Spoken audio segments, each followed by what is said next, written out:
Morning for the workshop, and as usual, we'll just go through each item, and colleagues and superintendent, if you have something, please just stop me, and we'll take care of that at that time, okay?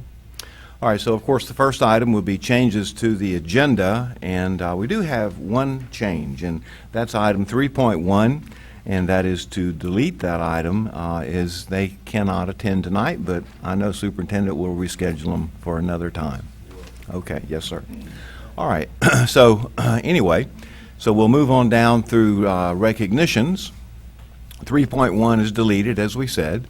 In section 4, we do have some personnel appointments. So 4.1, we have the appointment of the principal at Blue Water Elementary School.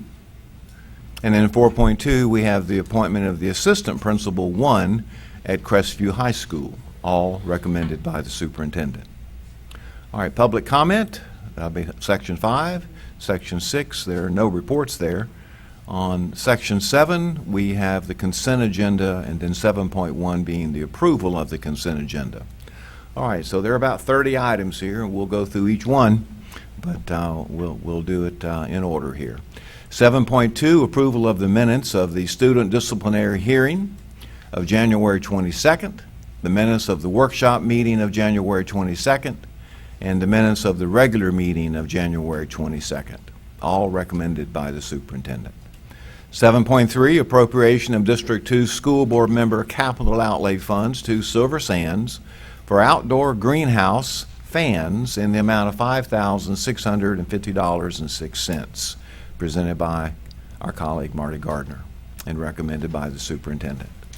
7.4, appropriation of District 4 School Board member capital outlay funds to Laurel Hill School for backup netting in the amount of $1,849.64, presented by Mr. Bryant and recommended by the superintendent. 7.5, appropriation of District 4 School Board member capital outlay funds to Crestview High School for flooring in the amount of $19,806.69, presented by Mr. Tim Bryant and recommended by the superintendent. 7.6, appropriation of District 5 School Board member capital outlay funds to Eglin Elementary School for clear touch panels in the amount of $18,057, presented by Dr. Diane Kelly and recommended by the superintendent. 7.7, budget amendment number 4, fiscal year 23-24, presented by Ms. Perry, Chief Financial Officer, and recommended by the superintendent. 7.8, monthly financial statement for December 2023, presented by Ms. Perry, Chief Financial Officer, and recommended by the superintendent. 7.9, invoices to be approved for a payment, presented by Ms. Perry, Chief Financial Officer, and recommended by the superintendent. 7.10, school donations, presented by Ms. Perry, and recommended by the superintendent. 7.11, revised fiscal year 23-24 child care fees, presented by Ms. Perry and recommended by the superintendent. 7.12, tag-on bid purchase over $50,000 to train, presented by Mr. Wyndham, Program Director Purchasing, and recommended by the superintendent. 7.13, tag-on bid purchase over $50,000 school health, presented by Mr. Wyndham, Program Director Purchasing, and recommended by the superintendent. 7.14, 2023-2024 SAC membership for the Okaloosa County Schools, presented by Ms. Lightbourne, Assistant Superintendent, and recommended by the superintendent. 7.15, update to the support agreement between the School Board of Okaloosa County and the Department of Air Force 96th Test Wing, Eglin Air Force Base, for lease of the Eglin Elementary School facilities, presented by Dr. Bill Smith, Program Director Facilities, and recommended by the superintendent for approval. And as I remember we discussed, this is a customary something that we do. Yes, all right. All right, 7.16, service line extension agreement with Okaloosa Gas District for Edwins Elementary School, presented by Dr. Smith and recommended by the superintendent. 17.17, service line extension agreement with Okaloosa Gas District for Wright Elementary, presented by Dr. Smith and recommended by the superintendent. 7.18, extension agreement, mains with Okaloosa Gas District for Wright Elementary, presented by Dr. Smith and recommended by the superintendent.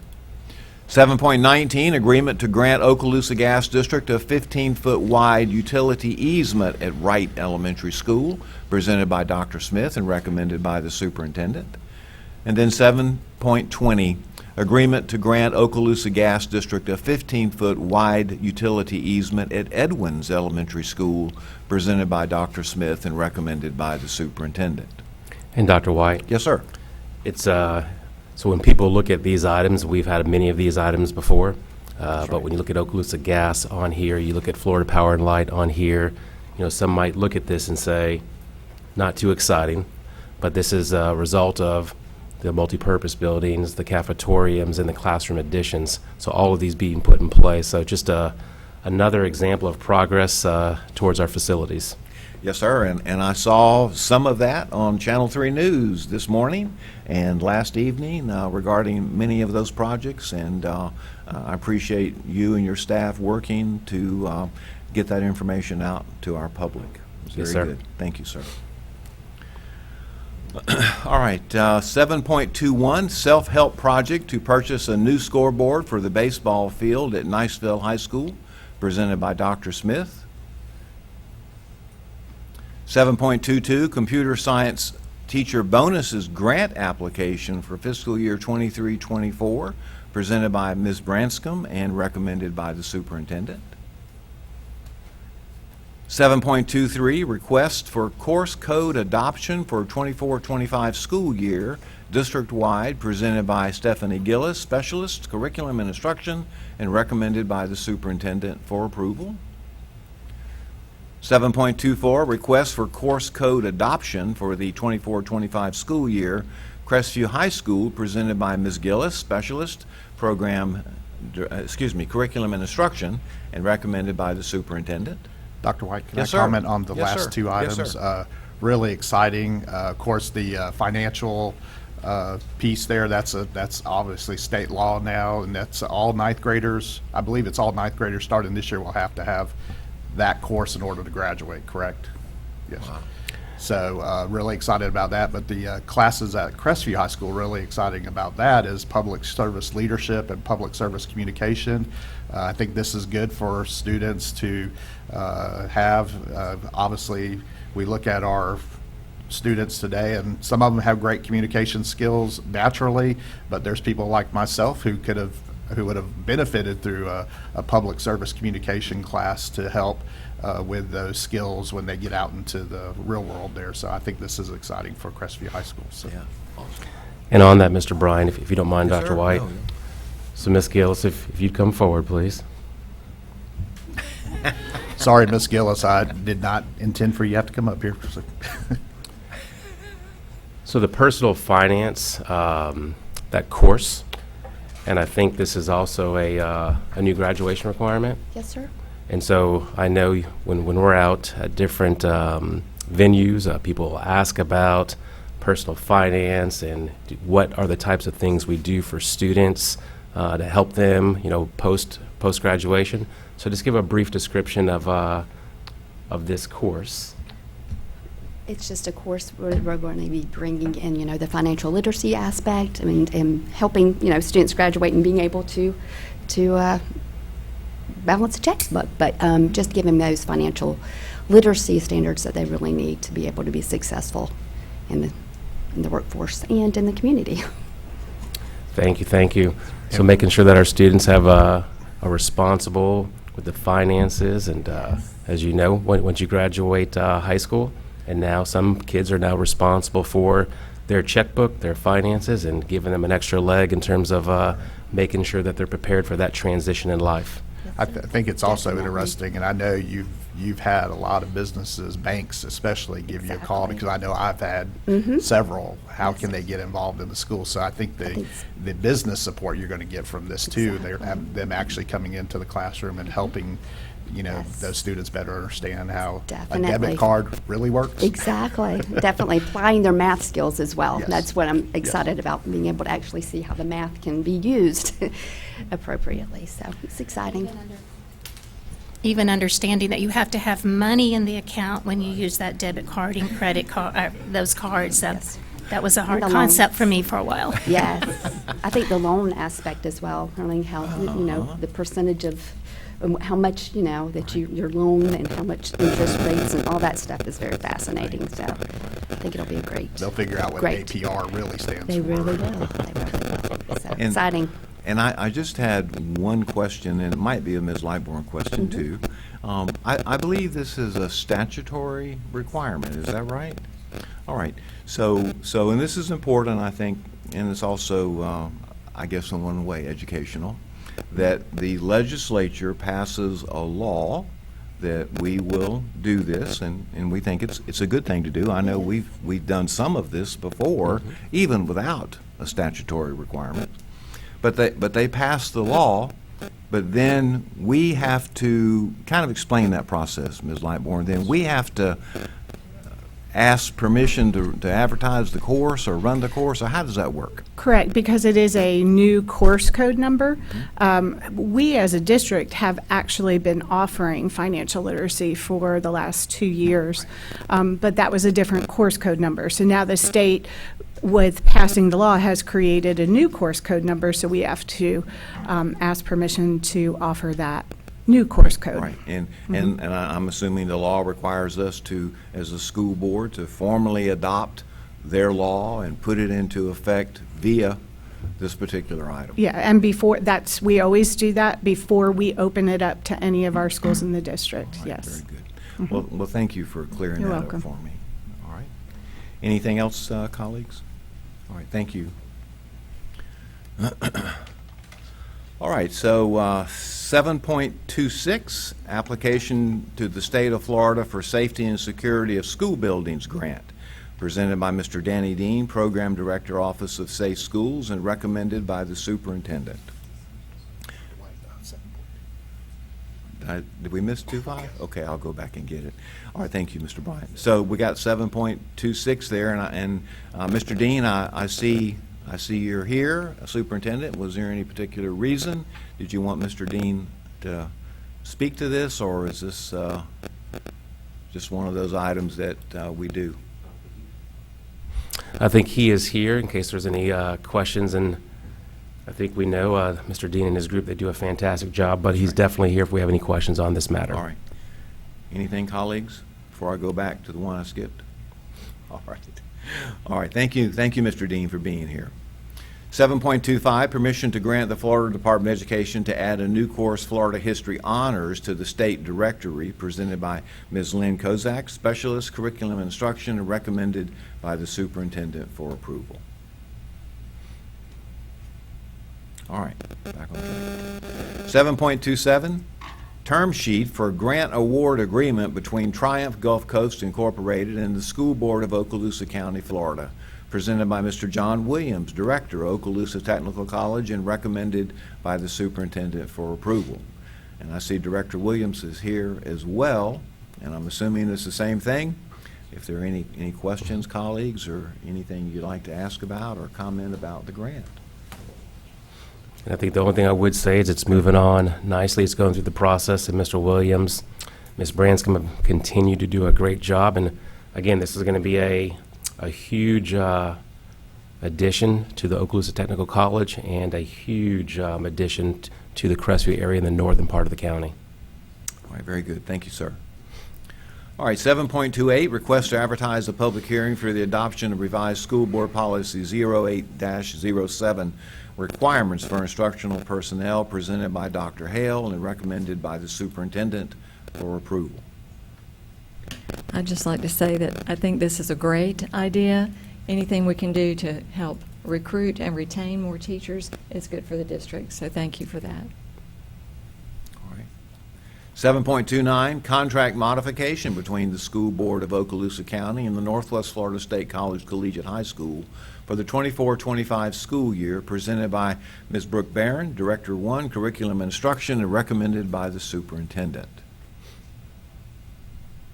7.30, request for authorization to advertise a public hearing to consider the sale of surplus real property located at Lovejoy Road and Hill Avenue in Fort Walton Beach, Florida, presented by Dr. Bill Smith and recommended by the superintendent for approval. So this is for a public hearing. Okay? All right. Well, that gets us through the consent items and takes us into Section 8, Superintendent's Human Resources Recommendations. 8.1, Information Only, Employees on Administrative Leave. 8.2, Information Only, Deferred Retirement Option Program, presented by Dr. Hale and recommended by the Superintendent. 8.3, Out-of-Field Report for the 23-24 school year, presented by Ms. Duran, Program Director, Professional Services, and recommended by the Superintendent for approval. 8.4, Employment Separations, presented by Dr. Hale, Assistant Superintendent, and recommended by the Superintendent. 8.5, Personnel Recommendations, presented by Dr. Hale and recommended by the Superintendent. 8.6, Employee Transfers, presented by Dr. Hale and recommended by the Superintendent. 8.7, Leave Without Pay, presented by Dr. Hale and recommended by the Superintendent. And then 8.8, Reinstatement Reimbursement of Sick Leave due to line of duty illness, injury, medical examination, presented by Dr. Hale and recommended by the Superintendent. All right, that takes us down to discussion agenda. No items there as of now. Section 10, Construction Program Owners Representatives Business. 10.1 will be a program status report by the board's representative. And Dr. White, we meet today, so as soon as we have our meeting, I'll have something to share with you. All right. Thank you. So this evening then maybe. All right, thank you, Doctor. All right, then 10.2, TPM Program Number 6, Task Order Number 24, Scope Modification Number 3, Phase 1A, Central Admin Complex Renovation Project, presented by Dr. Smith and recommended by the Superintendent for approval. All right, takes us down to Section 11, Attorney's Business, 11.1. Mr. Attorney. No report this morning. Thank you, sir. All right, Section 12, Superintendent's Business. I see you've got some out-of-state field trips, and then 12.2 will be stuff or anything, sir, that you might want to share with us and the public this morning. Thank you, sir, and school board. So I do have a few items that I want to address, and then at the end, I'm going to have Mr. Meyer come forward and just give another construction update. Okay. So first of all, you may have noticed over the weekend we put a story out about Fort Walton Beach High School. And it was brought to my attention, I was so excited, it was brought to my attention that we have a teacher at a particular elementary school, and our occupational therapist that works for us, and then the teacher over at Fort Walton Beach High School who is in the engineering program. And we have a student with disabilities who has limited mobility. And so this particular program looked at and said, hey, how can we write a grant to get a vehicle that can help this student get around more that will be life-changing for this particular student. And so they got a grant. It was awarded. It was also the help of the Okaloosa Public Schools Foundation. But the grant was awarded, and then the engineering students, they utilized their engineering skills and fixed this vehicle to be able to be a remote control type vehicle so the student could get around. But going over to the school on Friday and just listening to these students talk about what they're doing, there were about 10 or so students in there. Each of them had a role, from the electric circuits to writing the report to manipulating the actual vehicle. It was so impressive to see their passion and giving back beyond themselves for a cause, and it was very heartwarming to see. Yeah. Also, you may have noticed that our first semester highlights went out, and at the end of the year we try to do an overall year's view, but also at the end of the first semester we want to give out some information. And there's so many things that happen in the school district, but you may have seen, about the A rating of the school district, where we are with our capital projects, our new school construction, CTE, just all the different areas of things that happen throughout the first semester. But one of the things that I always like to start out with is, why do we say A+ school? Because we talk about the academics, the athletics, and the arts. And you think about this first semester, what happened on the athletic side, what happened with the arts, and all the different opportunities that students had. It's just, it makes me happy to see that these programs that help make whole, well-rounded students to be able to not only do what's most important, which is the academic side, but then also be involved in so many activities that's going to help them beyond schooling. So just was very proud, and I just thank Ms. Card and Ms. Hillary Demers who helped put all that together, and it takes a good amount of time to get all that together, so just thank you for all that work. We shared that we were going to be speaking with our local delegates, and last week a number of us went to Tallahassee, and we did share with them our legislative priorities, but we also shared items that have risen to certain levels of awareness, such as House Bill 151 that deals with retirement. And one of the things that we shared with our local delegates is just the impact of that bill, what it could have on the school district. So just wanted to make sure that they were fully aware before they passed such a bill.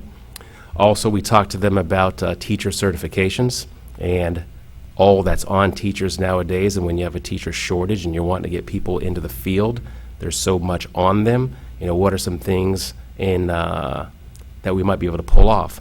But we also talked specifically about our ESE certified teachers. Because if you think about a teacher who is teaching our students with disabilities, and if they're self-contained, and if it's the only one, they have to have a math, science, social studies, ELA, ESE, reading certifications in order to do all of that. And Superintendent, if you don't mind, this is an area that the public might be interested to know. But that's a very, very extensive and involved process to add a certification to someone's credentials. And for those folks to have all of those certifications, I'll just tell you that that's a rare individual. I mean, when I was in the schools, I remember that if I had someone that had dual certification, or maybe if I was really lucky, they might have triple certification. But to have all of those certifications, that's a tall order. So it's already dealing with IEP and all the associated things within their self-contained classroom. So I thank you for talking with them about that, and hopefully they can look at that somehow and do something to alleviate some of that burden. Well, and so the board knows what we asked for them to do was look back at that middle intergrades certification that we used to have, but it was just for middle school. So we asked them to bring that back and then extend it to high school as well. Yeah, but even that, I well remember that to add those particular subject areas like science or mathematics, then those were extensive curriculums and tests that they had to do. So, but that would be better. But it was still a lot. Absolutely. Yeah. And, you know, Thank you, Ms. Gold. it's interesting that you say that because one of the things we were talking about with Florida School Boards Association with that is that particular bill is focused only on traditional public school teachers. And we were talking about deregulation earlier and how we can, you know, the state can help us by, you know, making the playing field equal, because this doesn't happen for teachers that are outside of the general or traditional public schools. So I think if they can look at that and make some, you know, make it equitable would be a good word, you know. I want to get add the these word teachers in. costly to that also, because Right, sometimes very those true. teachers have to pay out of their pocket for some of those different that's right. classes. And Yep.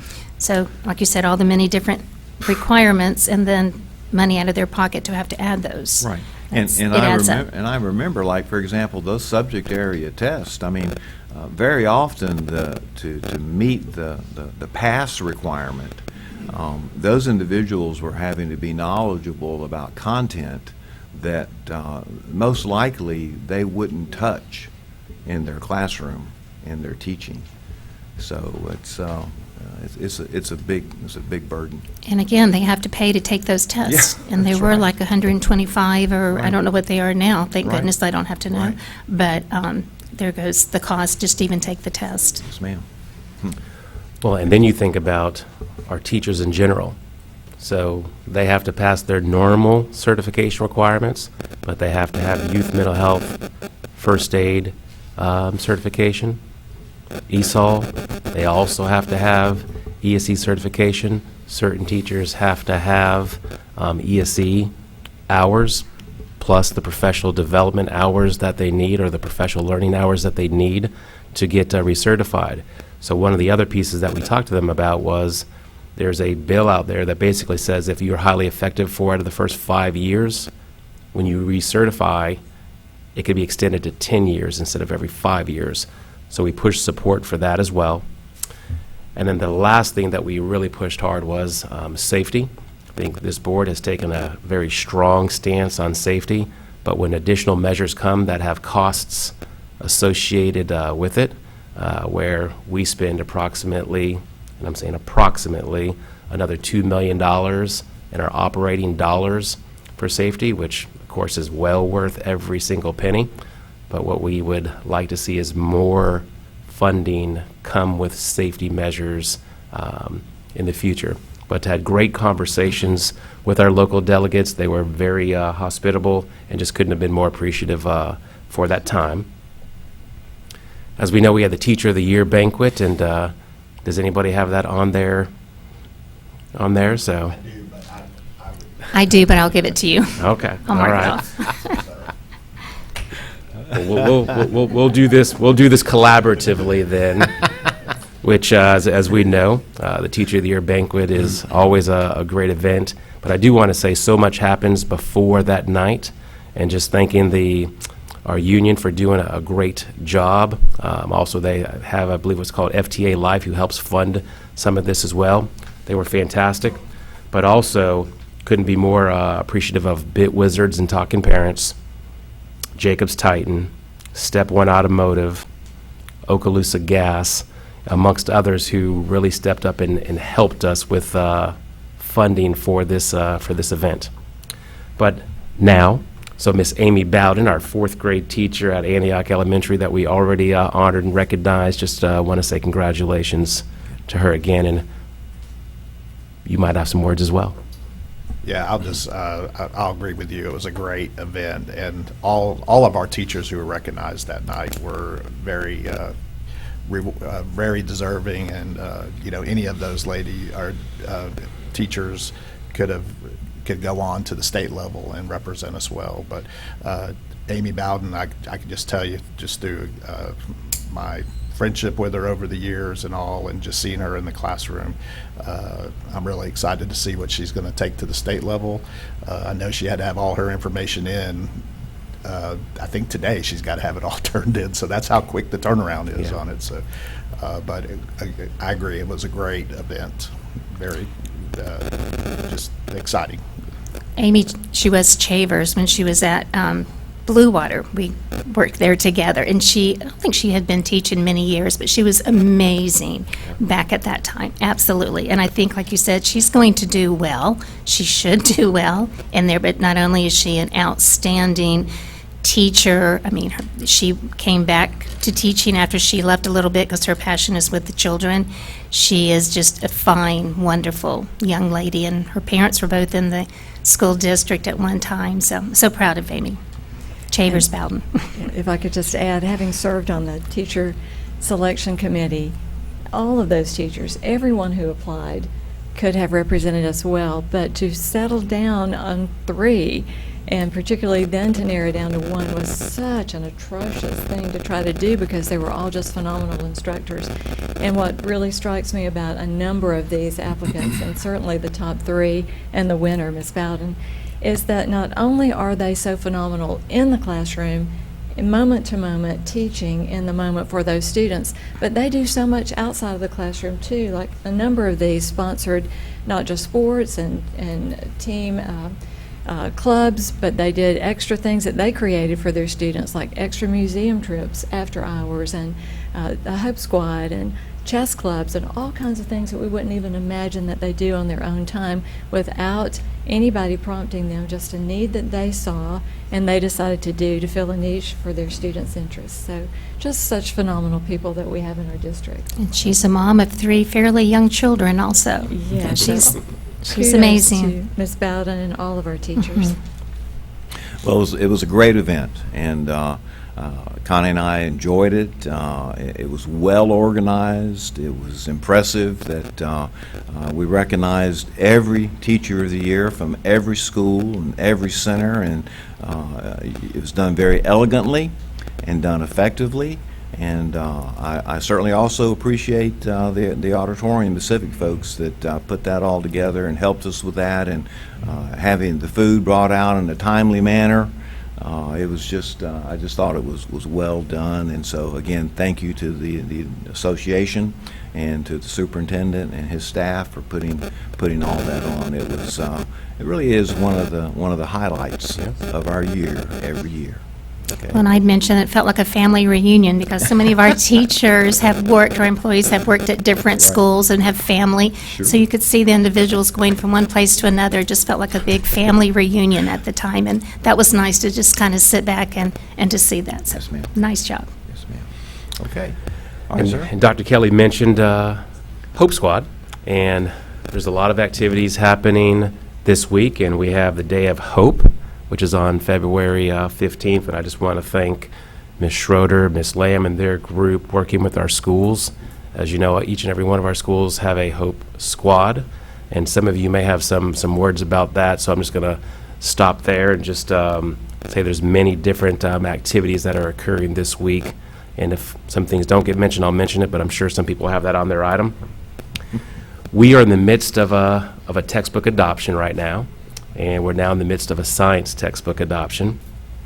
And just want to thank Mr. Ryan Gore, Ms. Tammy Ellis. As you know, this is an exhaustive process, so Mrs. Lightbourne and her group are busy with this once again. This happens every year.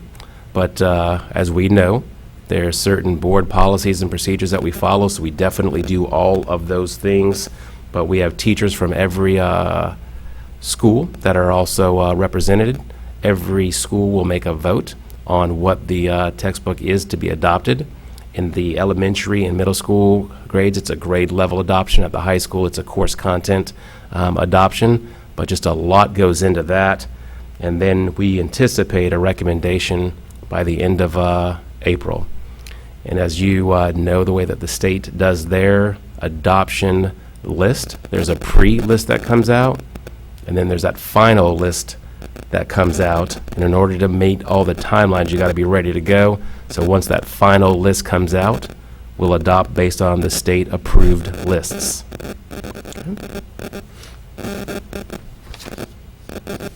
And the last thing I would like to share is have Mr. Meyer come forward. Just want to each school board meeting, just kind of give the board, the community, an update on where we are on different types of projects. This one's going to deal with HVAC. And some people may not get so excited about HVACs, but as we know, they're critical. They are, yes, Welcome, sir. Mr. Meyer. Thank you. Good morning. Thank you, Mr. Chambers. So just to recap, Mr. Horton gave a land update a few meetings back, and then we talked about roofing after that. So we're moving to HVAC, which we know when the half-cent sales tax was approved, that we were going to be able to redirect some of our capital funds to work on the needs of the district. And along with roofing, HVAC, of course, is a priority. There are some challenges when we're working with our HVAC systems, just the age of our buildings, the different types of systems that we have in each of the buildings, the additions that have been added over time on our campuses. Some were built in the 70s, 80s, 90s, and they may have been different units than what originally was in that building. Some of those buildings didn't have AC to begin with, so to add that to an older building, all of this just creates some challenges when we go back into school and try to renovate the systems that are there. So anyhow, and then the controls, all the way from our maintenance guys being able to see off campus what's happening, and the teachers are controlling what's in their classroom. They're all different systems, and we've tried to streamline that over the last couple of years. So some things that we're working through. Also, the size of our district with 38 campuses, people don't understand the square foot that we heat and cool. It's just about 4 2.5 million square feet. So when you really think about that, we're going to have some issues, and we deal with it where we can, but it's a lot of square footage that we're trying to maintain. And then also servicing and maintaining these units. We have basically 2 HVAC techs per zone, and competing with other companies that are out there that are hiring. That's a challenge in itself as well. So we know HVAC is one of the top priorities, along with roofing, and I may or may not have said about the roofing, we still have a lot of needs that we're working towards. And HVAC is going to take some time, but wanted to show you what we've done after the half-cent sales tax. So starting in the 2021-22 school year, these are the major or larger replacements that we've done at these schools. Most of our schools do have some type of chiller plant system. There are some schools that just have split units, and there's advantages and disadvantages to both of those. But Southside, Plough, Fort Walton Beach High School, Kenwood, Mary Esther, OTC, they have all had chiller replacements 2 years ago. We've done large rooftop units at Longwood and Silver Sands. And when I say large rooftops, those are like 10-ton units. They're controlling multiple classrooms. So it's just not a single unit in a class. These are large, expensive units that we're putting on these roofs. 22-23 school year, we continue to do some replacing of chillers and cooling towers. We also, at Niceville High School, replaced their boiler and a large unit that was in their auditorium that they were having some issues with for a long time. Replaced some HVAC units at Elliott Point in their cafeteria. So going into these places that specifically had issues for a while, we're starting to replace these units. These are just some pictures, and stop me along the way if you need to, but Silver Sands, this is one of the large units that I'm talking about that goes on the roof. Pryor, we haven't talked about that one yet, but that was done this year above their gym, and then Mary Esther Chiller. Southside Chiller, Niceville Boiler, Plough Elementary Chiller. These are, again, large, expensive pieces of equipment that fit in storage rooms that may have changed over time, but they're big pieces of equipment. And really, a lot of people don't give it much thought till it's not working, and then it becomes an issue. So we're trying to get ahead of things as we can. I have a question for you, Mr. Yes, sir. Meyer. What, with these new chillers that are coming in and the new boilers, what is the average life of a chiller? So And a boiler. I would say average is 25 years for a chiller. I mean, it could last a little bit longer if you're maintaining it properly and working on it, but the life of a chiller is expected to be about 25 years. And obviously, the ones that we were replacing went longer than 25 They- years. They have. Yes. They were well due to be replaced. Yes, sir. Thank you. Good question. This is a cooling tower and additional rooftops.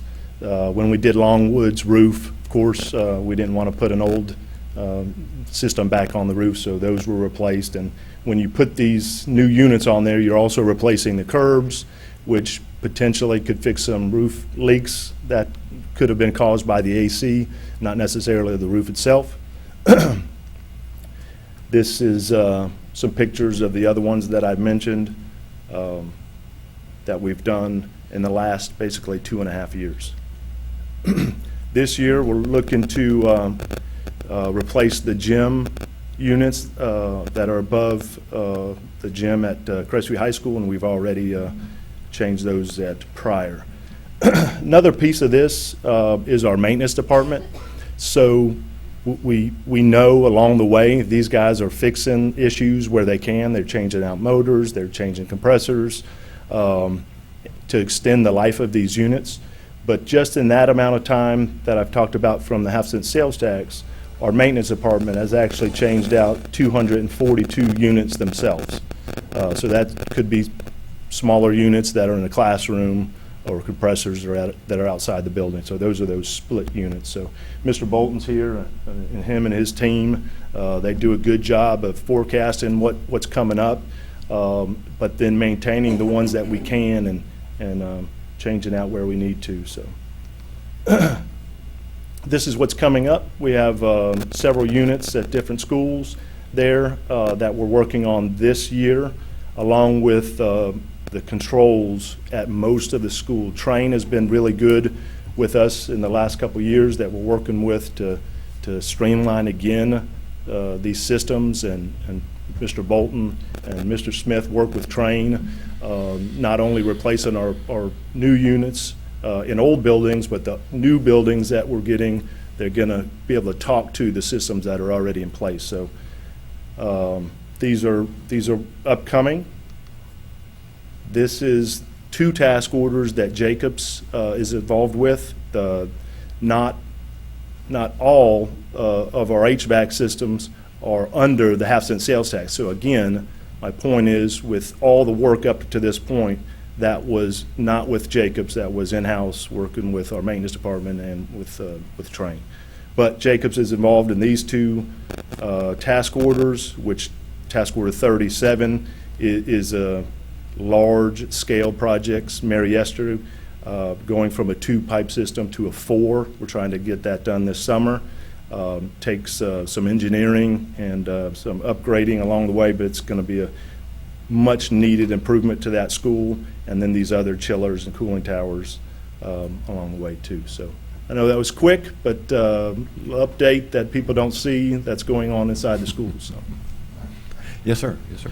So real quick, Mr. Meyer, so again, appreciate the great report and all.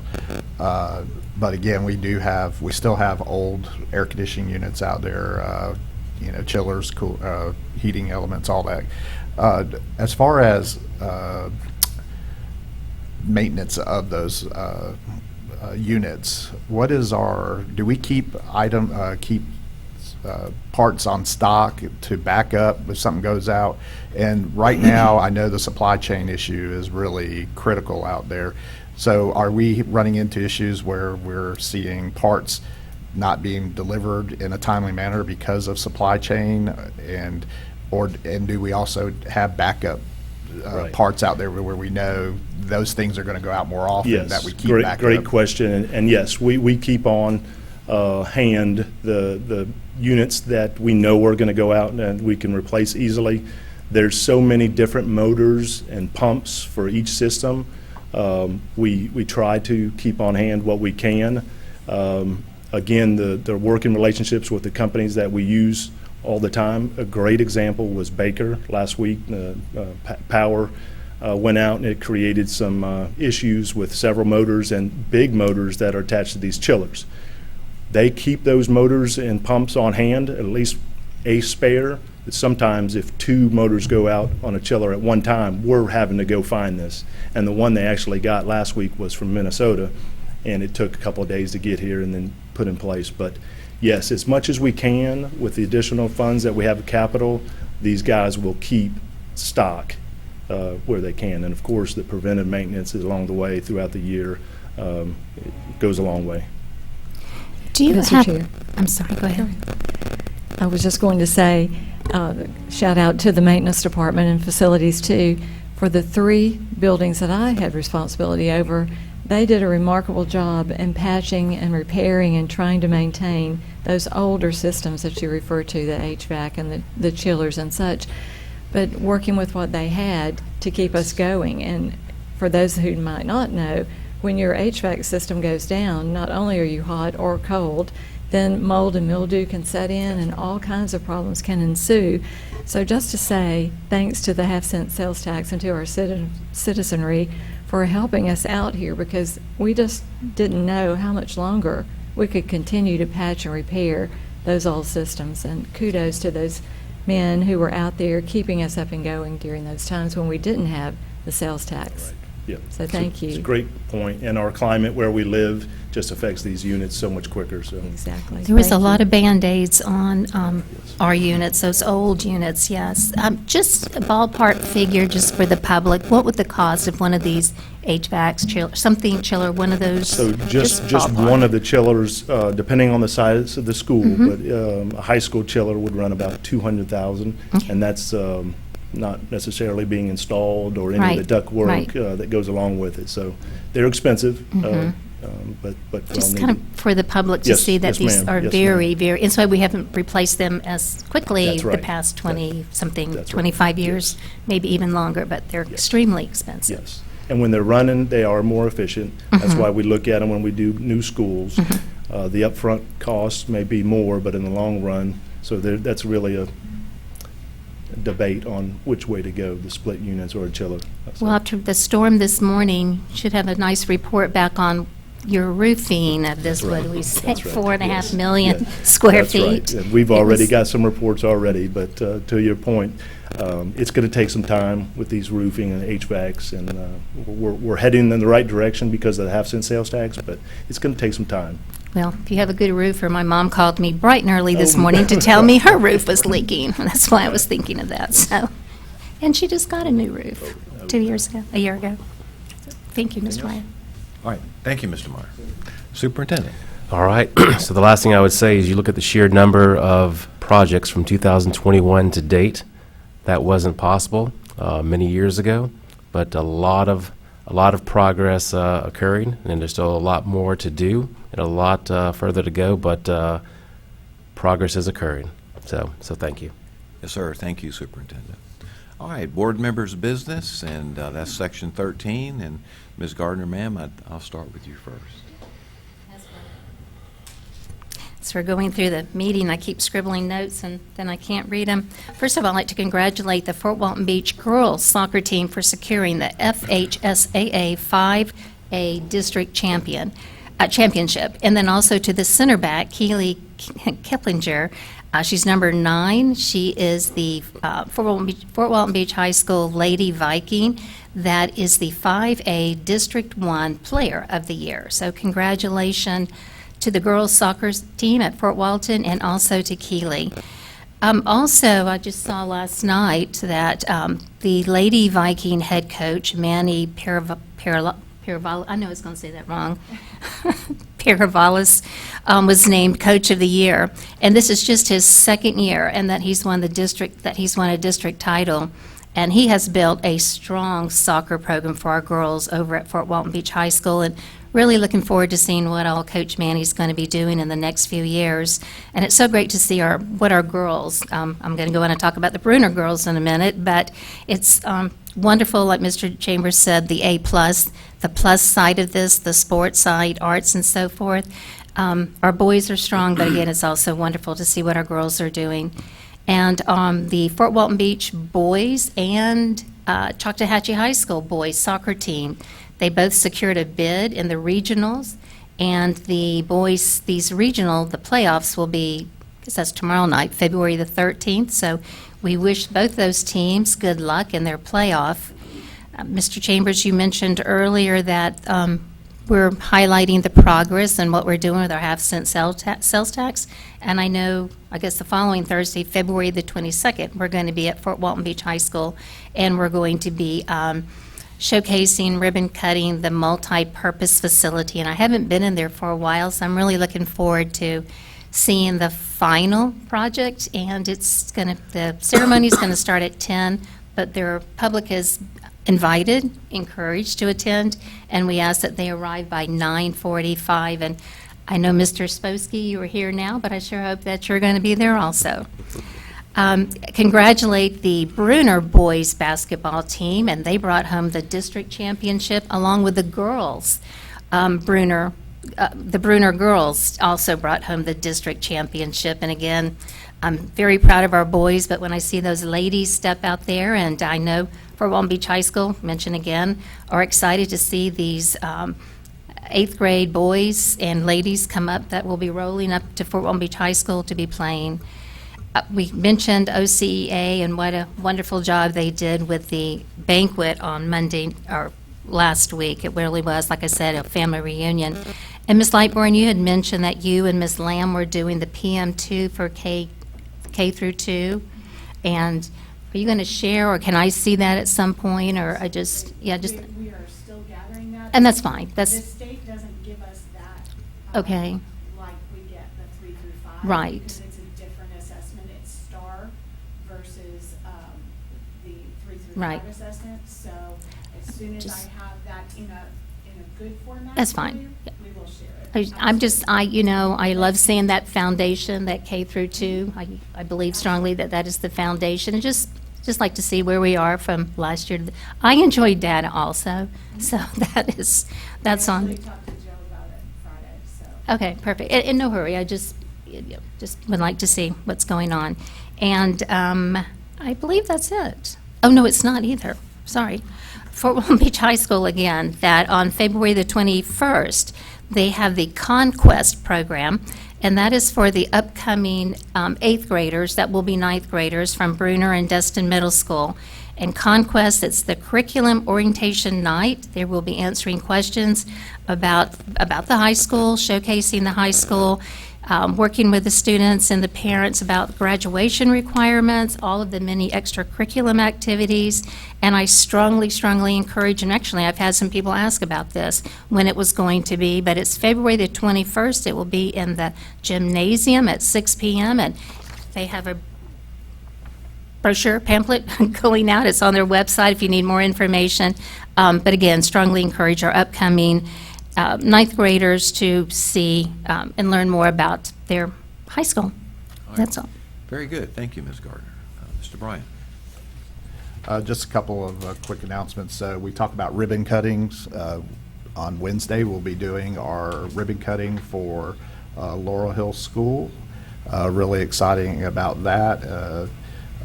With the 4-classroom addition up there, and of course, there's a lot of other construction going on up there with the multi-purpose room. I know, Dr. Kelly, you have a lot of great memories from there, and I know you're going to be excited once they get that completed, how that's going to be transformational for that school.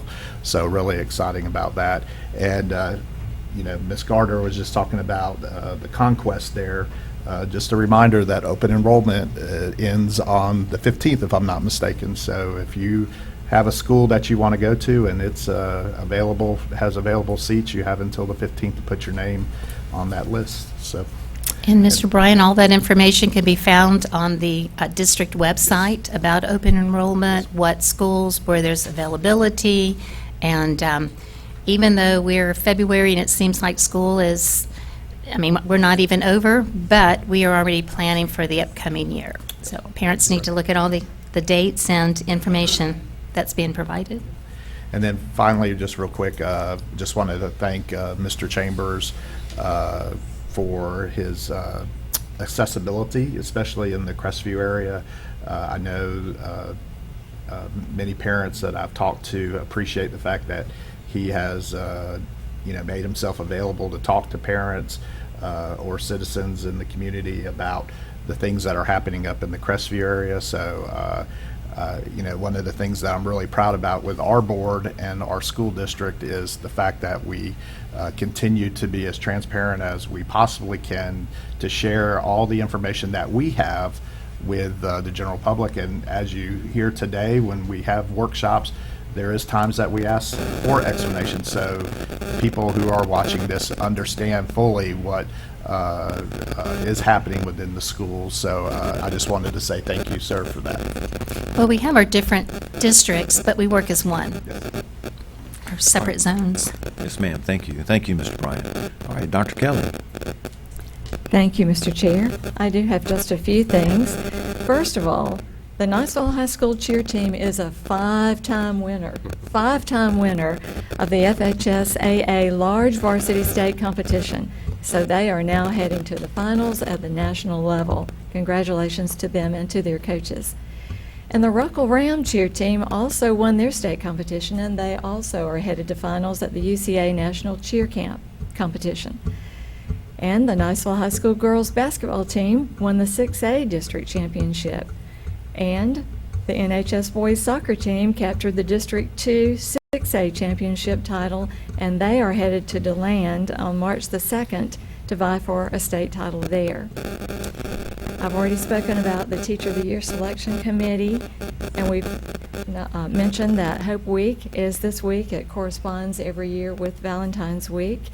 And I'd like to wish everybody a happy Valentine's Day on Wednesday. Don't forget that special some person. If you have several of those in your life, don't forget to mention to them a happy Valentine's Day. And I'll just end up with saying we celebrated in many of our schools a marker of the 100 Day. And I really enjoyed seeing our teachers and our students dressed up as elders on that 100th day of school. But it reminded me that, you know, we only have 180 days of a traditional school year. So that means we are swiftly ending the school year, rolling downhill. So a reminder to our students to check their grades and keep up with what's happening, because the end of the year will be here upon us quickly. And then I just have one request, if I might ask the superintendent and Mr. McGinnis to look into an AI, or artificial intelligence, policy for our district. I know that many of us have talked about artificial intelligence and its use in the classroom, and maybe how our students are not aware that ChatGPT and others out there are not appropriate for them to be using and turning in particular situations for homework assignments and for grades, and maybe some guidelines for those students and for our instructional personnel as well as to appropriateness or not of using artificial intelligence in the school day. So thank you for that. That's Yes, all I ma'am. have. Thank you, Dr. Kelly. All right, so that, I'll have a couple of things on my business tonight that I'll mention, and that takes us through board members' announcements, and then we go to public comment, and then section 15.1, a public hearing for the adoption of Resolution 24-01, approving the proposed real estate exchange agreement between the School Board of Okaloosa County and Ruckel Properties, and surplusing the school board property located on Lancaster Drive in Niceville to be exchanged, presented by Dr. Smith and recommended by the superintendent for approval. And then that brings us down to adjournment. Anything else, Mr. Superintendent? No, sir.